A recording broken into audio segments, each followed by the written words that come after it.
নমস্কার বন্ধুরা, আমার চ্যানেলে আপনাদের স্বাগতম। আমার আজকের রেসিপি তালখির, আর এই রেসিপি নিয়েই আপনাদের সামনে আসছে। এই তালখির বানানোর জন্য এখানে আমি তালটা ধুয়ে উপরের খোসাটা ফেলে নিয়েছি। এখন আমি এই তালটা ছুলে নিচ্ছি। এই যে এইভাবে পুরোটাই ছুলে নেব। এখন আমি এর মধ্যে সামান্য একটু জল দিয়ে নিচ্ছি। এগুলি এখন মথে নেব। এই যে এই রকম করে মথে নিচ্ছে। এই রসটা আমি একদম ঘন করব, সেই জন্য জল একটু কমিয়ে দিলাম। এরকম করে সবগুলোই মথে নেব। মথে নেওয়া হয়ে গেছে। এখন আমি এগুলি সরিয়ে নিচ্ছি। এবার আমি এখানে একটা প্লেট আর একটা গ্রেটার নিয়েছি। এর উপরে এইভাবে ঘষে নিচ্ছি, তাহলে একদম ঘন হবে রসটা। এই যে দেখুন কত সুন্দর হচ্ছে। এই যে এইরকম হবে, একদম ঘন হবে। এভাবেই আমি পুরোটা ঘষে নেব। ঘষা হয়ে গেছে। এই যে এইরকম হয়েছে।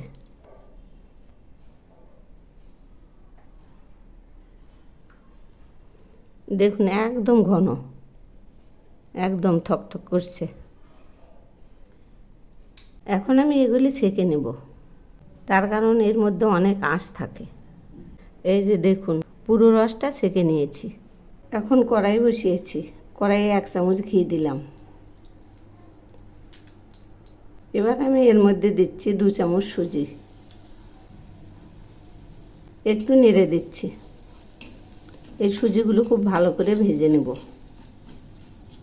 এগুলি ভাজা প্রায় হয়ে এসছে, আর একটু হবে। দিচ্ছি একটা তেজপাতা। এগুলি এখন ভাজা হয়ে গেছে। এখন আমি এর মধ্যে দিচ্ছি ঘন করে ফুটিয়ে নেওয়া 1 বাটি দুধ। এর মধ্যে 1/2 লিটার দুধ আছে। এগুলি ফুটিয়ে 1 বাটি করে নিয়েছি। এখন আমি এগুলি একটু নেড়ে দিচ্ছি। এগুলি এখন ঘন ঘন নাড়তে থাকবো। যেহেতু ঘন দুধ, সেজন্য একটু ঘন ঘনই নাড়তে থাকবো, তাছাড়া কড়াইয়ের সঙ্গে লেগে যাবে। দেখুন এগুলি অনেকটাই ঘন হয়ে আসছে।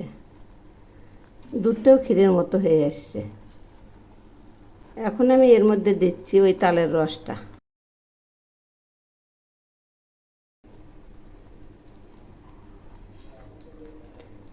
সবটুকুই দিয়ে দিলাম।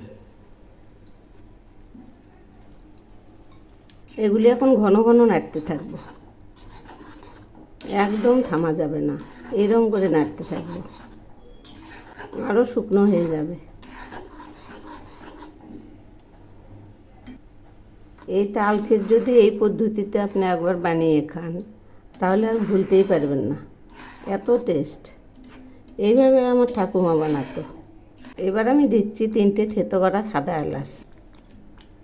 আবারও ঘন ঘনই নাড়তে থাকবো। এগুলি একদম মাখা মাখা হয়ে যাবে।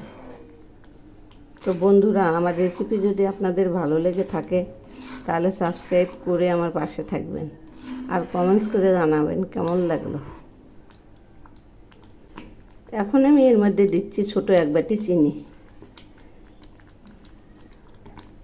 এর মধ্যে 50 গ্রামের মতো চিনি আছে। মিষ্টিটা চাইলে আপনারা একটু বেশিও দিতে পারেন।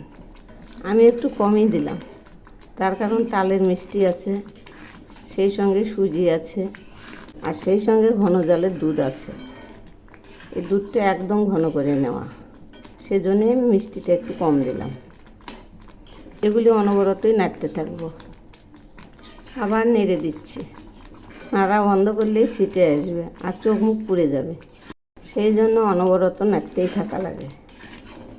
এইরকম নাড়তে নাড়তে সুন্দর একটা ফ্লেভার বেরোবে, তখন বোঝা যাবে ক্ষীরটা হয়ে গেছে। একটু একটু গন্ধ বেরোচ্ছে।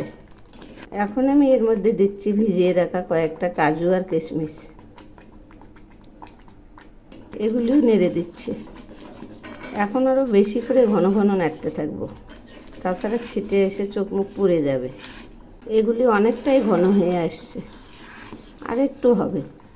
এখন আমি এর মধ্যে দিচ্ছি 1/2 নারকেল কোড়া। এই নারকেল কোড়া দিলে ক্ষীরের স্বাদ অনেক গুণ বেড়ে যায়। একবার এই পদ্ধতিতে বানিয়ে খেয়ে দেখবেন, ভুলতেই পারবেন না। অসাধারণ টেস্ট। এগুলি আরও কিছুক্ষণ হবে। নারকেল কোড়া দেওয়ার পর আমি বেশিক্ষণ ফুটাবো না। আর অল্প সময় ফোটাবো, তারপরেই নামিয়ে নেব। সব শেষে আমি এর মধ্যে দিচ্ছি 1 চামচ ঘি। এগুলি হয়ে গেছে, এবার নেড়ে চেড়ে নামাবো। এবার আমি এগুলি নামিয়ে নিচ্ছি। তালখির নামিয়েছি, দেখুন কি দারুণ হয়েছে। আর এই তালখির মুড়ি দিয়ে খেতে অসাধারণ লাগে। এই পদ্ধতিতে একবার বানিয়ে খেয়ে দেখবেন, অপূর্ব স্বাদ।